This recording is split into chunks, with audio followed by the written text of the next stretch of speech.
कभी किसी पक्षी को घोंसले की नींव बनाते देखा है? अथक परिश्रम करके तिनका तिनका बिटोर कर वो पक्षी अपना घोंसला बनाता है, अपनी संतान के लिए एक सुरक्षित घर बनाता है। और फिर कहीं से तीव्र आंधी आती, भारी वर्षा होती और उसका घोंसला तिनका तिनका करके बिखर जाता है। फिर वो पक्षी क्या करता है? वो रोता नहीं, ना ही विलाप करता है। वो बिना विलंब करे फिर से अपना घोंसला बनाना प्रारंभ कर देता है और सफलता पाता है। फिर हम क्यों छोटी छोटी असफलता से भयभीत होकर परिश्रम करना छोड़ देते हैं? एक बात सदा स्मरण रखिएगा, हर वृक्ष कुल्हाड़ी की एक मार से नीचे नहीं गिरता, हर चट्टान घन के एक प्रहार से नहीं टूटती। सफलता पाने के लिए अनावरत परिश्रम करना ही मात्र एक मार्ग है। स्वीकारण, सत्य का स्वीकारण मनुष्य के लिए बहुत ही महत्वपूर्ण है। जब तक मनुष्य सत्य को स्वीकार नहीं करता, उसे असत्य से लड़ने की शक्ति प्राप्त नहीं होती। जब आप भोजन करते हैं तो क्या होता है? आपका पेट स्वीकारता है कि वो भर चुका है और आप भोजन करना बंद कर देते हैं। जब आपको निद्रा आती है तो क्या होता है? आपका मन स्वीकारता है कि आपका शरीर थक चुका है और उसे विश्राम की आवश्यकता है। उसी प्रकार जब आपको किसी व्यसन को रोकना हो तो आपको स्वीकारना पड़ता है कि बहुत हो चुका है, चाहे वो लालच हो या मदिरा पान। उस व्यसन का त्यागना तभी प्रारंभ होता है जब आप ये स्वीकार कर लेते हैं कि आप उस व्यसन के बंधक हैं। हम में से ऐसा कोई नहीं जिनकी परछाई उनसे दूर रहती। हमारी परछाई सदैव हमारे साथ रहती है। कदाचित हमारी परछाई हमारे कर्मों के फलों का संकेत है। कदाचित इसी कारण कई बार हमें अपनी परछाई से भय भी लगता है, परंतु इस भय से निवारण पाने का एक साधन अवश्य है। वो है सूर्य की ओर मुख करना या किसी प्रकाश के स्रोत की ओर मुख करना, क्योंकि तब हमें हमारी परछाई दिखाई नहीं देती। यदि इसे जीवन के संदर्भ में देखें तो ये प्रकाश का स्रोत शुभ कर्मों की चेतना है। यदि आपके मन में शुभ कर्म करने की इच्छा है तो आपको कभी भी अपने कर्मों के फल का भय नहीं होगा, क्योंकि यदि आपका मन शुद्ध होगा तो आपके कर्म शुद्ध होंगे और शुद्ध कर्मों का फल कभी अशुद्ध नहीं हो सकता। आज मैं आप सबको एक कथा सुनाता हूं। एक दिन प्रातः एक व्यापारी अपने घर से निकला। घर से निकलते ही एक बिल्ली ने उस व्यापारी का मार्ग काट दिया। व्यापारी घबरा गया, वो फिर से घर लौट गया और शुभ घड़ी की प्रतीक्षा करने लगा। और जब वो पुनः अपने घर से निकला तब वो वाहन जा चुका था जिससे राजा तक पहुंचकर उसे भेंट देनी थी। राजा को भेंट नहीं मिली। राजा क्रोधित हो गए।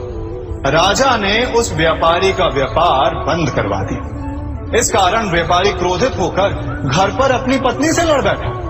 पत्नी अपने बच्चों समेत मैके वापस चली गई और उस व्यापारी के जीवन में यदि कुछ रह गया था तो केवल अंधकार। और इन सब का कारण वो उस बिल्ली को मानता रहा जिसने उसका मार्ग काटा था। ऐसा ही एक दूसरा व्यापारी राजा को भेंट देने निकला और उस व्यापारी का मार्ग भी एक बिल्ली ने काट दिया। वो व्यापारी तनिक घबराया, परंतु उसने आगे बढ़ना अधिक उचित समझा। राजा तक वो समय पर पहुंचा। उसने राजा को भेंट दी। राजा प्रसन्न हुए और राजा ने व्यापारी को अपना व्यापार बढ़ाने की अनुमति दी, स्वर्ण आभूषण दी। जब व्यापारी घर पर पहुंचा तो पत्नी को आभूषण और अपने बच्चों को देने के लिए वस्त्र थे उसके पास। हर ओर प्रसन्नता थी। समझ रहे हैं ना, दोनों के साथ एक ही प्रकार की घटना हुई, परंतु दोनों की प्रतिक्रिया भिन्न थी। ऐसा ही हमारा जीवन भी है। हमारे जीवन में प्रारब्ध का अपना स्थान है, परंतु उससे कई अधिक महत्वपूर्ण हमारी प्रतिक्रिया, हमारे सोच का प्रभाव है, क्योंकि यही हमारे जीवन को आकार देते। इसलिए अपनी सोच को सकारात्मक रखिए, आपका जीवन सदैव आनंदमय रहेगा। आप इन दो पात्रों को देख रहे हैं। मेरे इस पात्र में जल है और ये पात्र मिष्ठान से भरा हुआ है। दोनों ही पात्र भरे हैं, परंतु देखिए, मिश्री को जल में मिला दिया, जल ने मिश्री को अपना लिया, मिश्री ने अपना अस्तित्व खो दिया, परंतु जल को अभिमान है कि उसका अस्तित्व अभी भी बना हुआ है। परंतु जो इस जल को चखेगा उसे अवश्य पता चल जाएगा कि ये जल अब वो जल नहीं रहा, ये अब शरबत बन गया। हमारा त्याग, हमारे बलिदान भी ऐसे ही होते हैं। जो इस बात को अनुभव करते हैं वो समझ सकते हैं कि कैसे हमने समय की धारा को बदल दिया। जो बलिदान देते हैं उनका अस्तित्व कभी नष्ट नहीं होता, अपितु उनका बलिदान संसार में कुछ ना कुछ परिवर्तन अवश्य लाता है। हम सभी कभी ना कभी, कहीं ना कहीं अपने जीवन में यात्रा अवश्य करते हैं। हमारी यात्रा में कभी पक्के रास्ते आते हैं तो कभी कच्चे रास्ते। पक्के रास्ते मनुष्य बनाता है और कच्चे रास्ते जानते हैं कैसे बनते हैं? चलते चलते बन जाते हैं। जब लोग एक स्थान से जाते हैं तो पैरों के दबाव से नीचे की घास कुचल जाती है। बार बार उस मार्ग से जाने से धीरे धीरे मार्ग स्वतः ही बन जाता है। और यही जीवन है, यही नियति है। जब आपके जीवन में आपको मार्ग ना मिले तो रुकिए नहीं, आगे बढ़ते रहिए और आपके पैरों के दबाव से मार्ग स्वतः ही बन जाएगा। हम सभी अपने जीवन में सफलता चाहते हैं, है ना? उसके लिए हम रात दिन परिश्रम करते हैं, कड़ी मेहनत करते हैं, परंतु फिर भी असफल हो जाते हैं।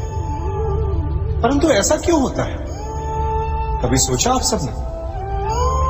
क्योंकि सफलता पाने का मंत्र बड़ा कठिन नहीं, बड़ा सरल है। उचित विचार, उचित समय, उचित स्थान पर उचित प्रहार। जब आपके विचार, समय, स्थान और प्रहार यानी परिश्रम उचित है तो सफलता आप ही को मिलेगी। जिस प्रकार एक लोहार लोहे से कुछ बनाते समय उस लोहे के सही ताप तक के आने की प्रतीक्षा करता है और समय आने पर उचित स्थान पर पर्याप्त बल से प्रहार करता है और लोहा आकार ले लेता है, ठीक उसी प्रकार आपकी सफलता भी आकार लेती है। हम सभी को अपने जीवन में कभी ना कभी निराशा मिलती है, असफलता मिलती है और अधिकतर लोग इसके पश्चात भाग्य का रोना लेकर बैठ जाते हैं। कुछ कहते हैं कि जिस स्थान पर मैं हूं उससे कई ऊंचे स्थान पर होने के योग्य था, परंतु नहीं जा पाया। किसी को पीड़ा है कि उसे जो मिलना चाहिए था वो उसे नहीं मिला, भाग्य ही बुरा था। भाग्य क्या होता है? भाग्य वन में खिला पुष्प देवताओं को चढ़ाया जाएगा या किसी सुंदरी की वेणी में वो सजेगा या फिर उसे कुचल कर उत्पात बना दिया जाएगा। ये सब एक पुष्प के नियंत्रण में नहीं होता, परंतु जब तक उस पुष्प का अस्तित्व है सुगंध बिखेरना उसके वश में अवश्य है। परंतु भाग्य हमारे वश में नहीं, और जो हमारे वश में नहीं उसके लिए दुखी होने से क्या होगा। कर्म पर वश है, वो कीजिए और धीरे धीरे भाग्य आपके वश में आ जाएगा, क्योंकि कर्म ही प्रधान है।